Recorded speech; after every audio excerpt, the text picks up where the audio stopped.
Aujourd'hui, je vais forger mon outil de tanneur. C'est une lame dans le milieu de la pièce de fer qu'il y a une poignée à chaque bout. Puis ça permet de gratter les peaux assez facilement. Cet outil-là va s'utiliser avec la bûche de tanneur que j'ai faite.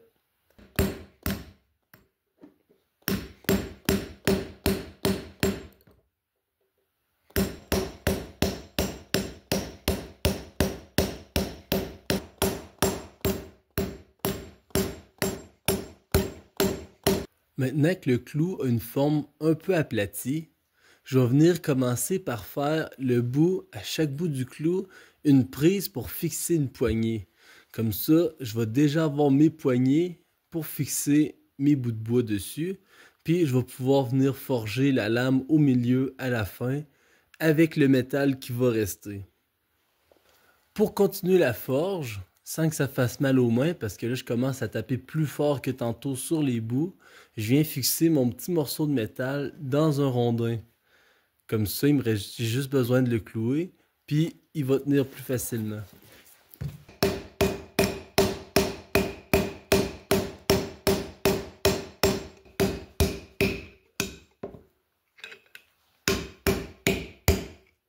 Je suis venu aplatir le clou, puis ici, pour l'amincir, j'ai étiré le fer, puis je vais pouvoir venir clouer un manche dans ce bout-ci quand mon outil va être prêt. Fait que là, je vais venir faire un deuxième embout pour fixer un manche à ce bout-ci pour pouvoir vraiment avoir une poignée à chaque bout.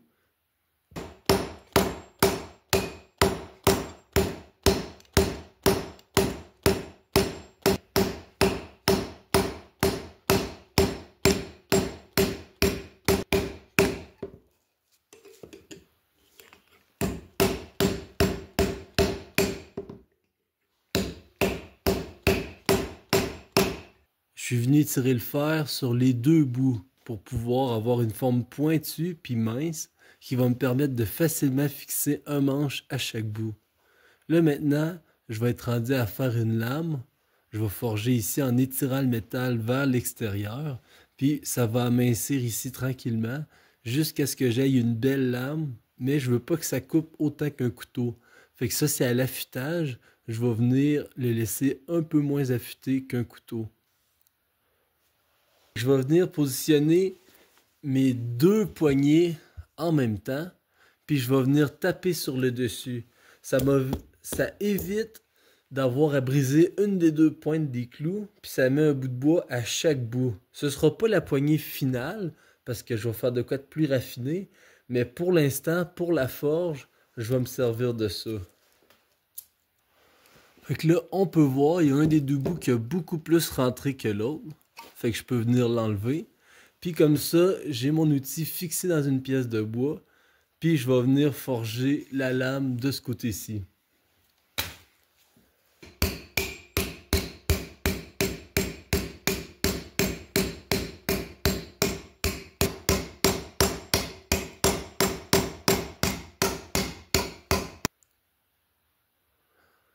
Fait que là, le fer, quand on vient l'aplatir juste d'un côté, ça vient le tordre. Parce qu'ici, ça l'étire.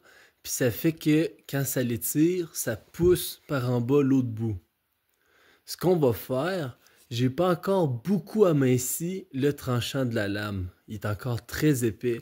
Fait que pour l'instant, ce que je vais faire, c'est venir mettre mon morceau de fer à plat sur le dos, puis cogner du côté de la lame pour venir le redresser.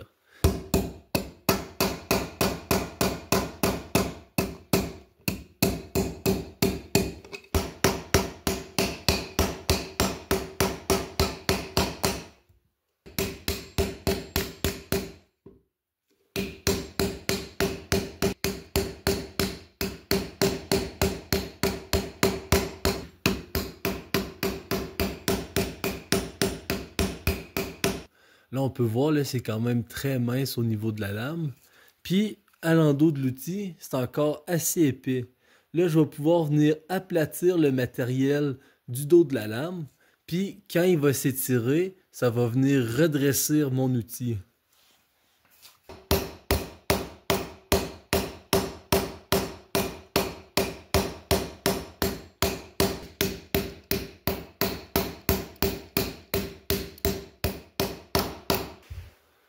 Là, on peut voir, j'ai déjà bien commencé à amincir le métal derrière.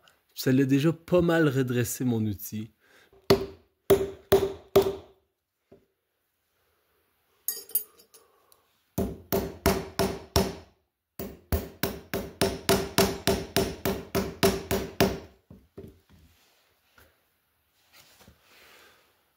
Fait que pour commencer à plier le coin où que le métal y est épais, je viens juste comme je viens de faire, cogner le fer contre le bois.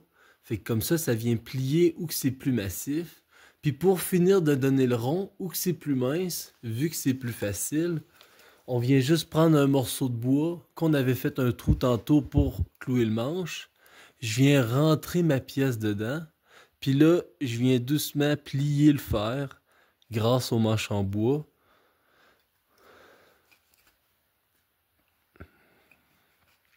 Jusqu'à ce que j'aie l'angle que je désire.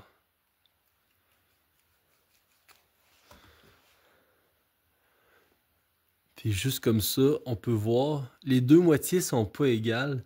J'ai pas étiré le fer exactement de la même manière des deux côtés, mais on va avoir assez long pour fixer notre manche, puis ensuite ça paraîtra plus.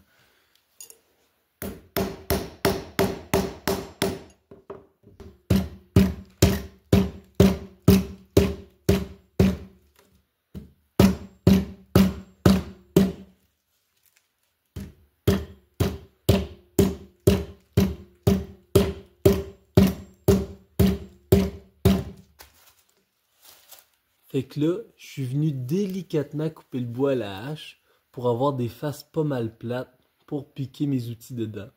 Je vais venir finir de les sculpter bien plates au couteau, puis ensuite je vais clouer mon outil dedans mes deux manches avant de venir sculpter les poignets autour de l'outil.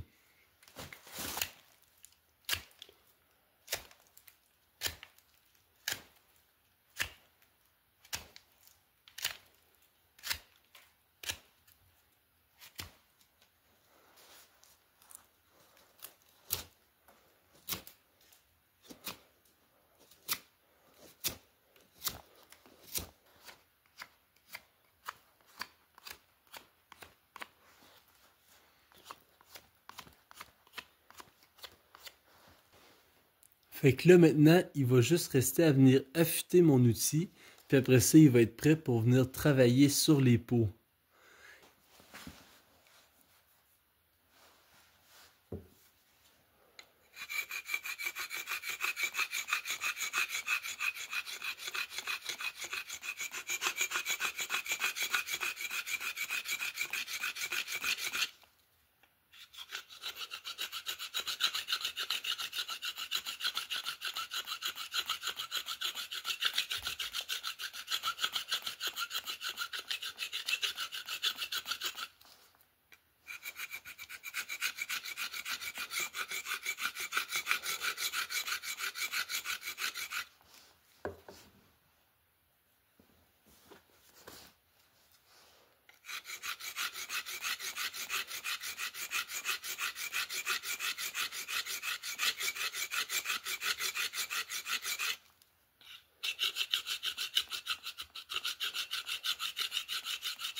Fait que voilà le résultat final. On peut voir la lame est bien mince et uniforme. Même que des fois, quand l'outil est fraîchement fabriqué, la lame est un peu trop tranchante. Fait que pour venir contrer ça, on peut juste venir frotter avec du métal, pas très fort, juste un peu, pour venir enlever le plus gros du tranchant. Parce que le but, c'est vraiment de venir décrocher ce qu'il y a d'accroché sur la peau, et non de venir trancher la peau dès qu'il y a une imperfection dans le cuir.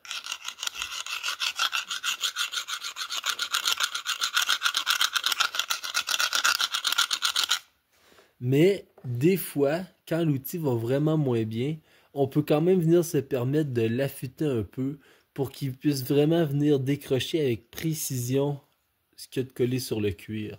Parce qu'avec l'expérience, on peut commencer à voir que des fois, l'utiliser un peu tranchant pour certaines tâches, ça peut quand même aller plus vite. Mais grosso modo, on veut juste le même tranchant qu'une hache. On veut pas que ça tranche le papier, on veut juste que ce soit un coin en métal pour qu'on puisse venir appliquer une pression dessus, puis là ça va venir arracher ce qu'on veut.